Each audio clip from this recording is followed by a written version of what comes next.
Another one from the comments. Somebody raised the issue of vexatious litigants. So I thought it might be handy just to do a short video on what are vexatious litigants and what people can do about them. And the best place to start, as Julie Andrews would say, is at the very beginning. So consider somebody issues a claim, or within a claim makes an application. And the judge either strikes out the claim or dismisses the application. But not just on the usual, sorry, the other side's arguments were better type of thing. They go, there was just nothing there. That was pointless. There was no arguable point of law whatsoever.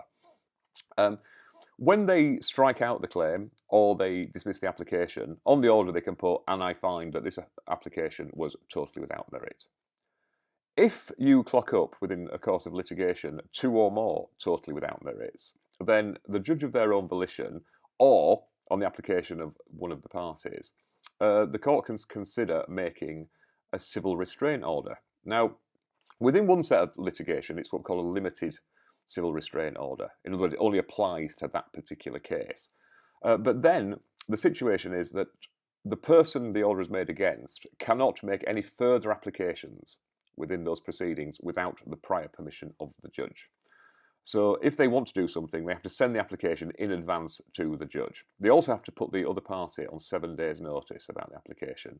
The other party can turn up and argue against it if they want, but they don't have to. They can say, no, we'll just leave it to the judge to decide whether they should make this application. There are sort of cost implications of turning up. Sometimes if you turn up and the judge says, well, that's great, I'm knocking this back, but I didn't really need your assistance, you don't get your costs. But sometimes you might come and provide some further evidence or some background and just says, yeah, that helped me make my decision, so you do get your costs. But what would happen if somebody had one of these certificates and they just tried to issue without permission of the judge? Well, in that case, it's automatically struck out. Whatever they do, without even being considered, it just goes out, and there's no appeal from that either. What if somebody, it's not just one case, they're either harassing the same people by bringing case after case after case, or they're going after a bunch of people over their particular hobby horse. In that situation, the courts can consider making an extended civil restraint order, and that can ban somebody from bringing any application in either named proceedings, lots of different cases, or particular courts. Say, right, you can't bring any cases in these courts. Generally speaking, a judge making an order can only ban people from sort of up to their level of court. So, a district judge can ban you from the county court, high court judge ban you from the high court, and everything below that. Court appeal judge can ban you from everything. Okay, so that's how it works. But let's say somebody just keeps going on and goes after everybody with all sorts of pointless litigation. Then the courts can consider making a general civil restraint order. And that just bans you from every court in the land, including things like employment tribunals. It's anything that's judicial or quasi-judicial. The orders run, limited orders just run for the course of that particular case, but the other two, they run for up to 3 years. The judge can make them for up to 3 years.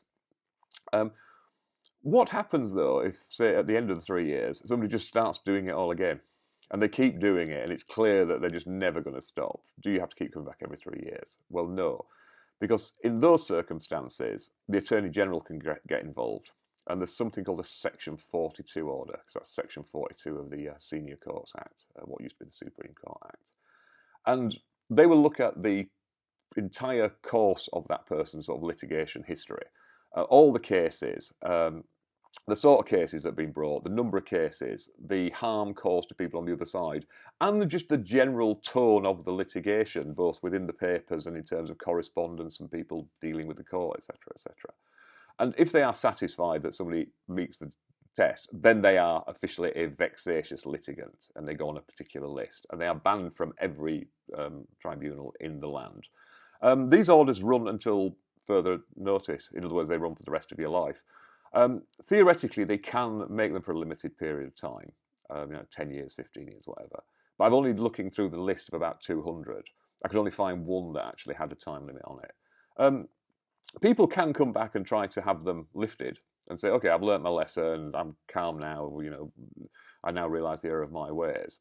Again, I don't know of any successful cases there, mainly because all the ones I've looked at have been people like bringing, they're trying to overturn the order 2 weeks after it's been brought and after they've threatened people, to take them to the Hague and the International, Criminal Court, etc., etc. They're probably not really helped themselves.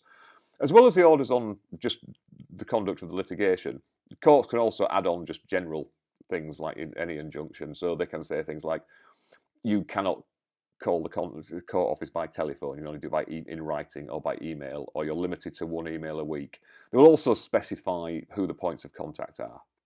You must apply for permission from this particular judge, or if they're not available, this other judge. You can only deal with this particular person at the court office. Anyway, I hope you found that useful, and thank you for listening. And like I say, if you did like that, please consider clicking the like button. You don't have to, only if you really do like it. And also maybe consider subscribing. But thanks for all your comments, because again, this was one off the back of a comment. So it just saves me having to think about things to talk about. So thank you.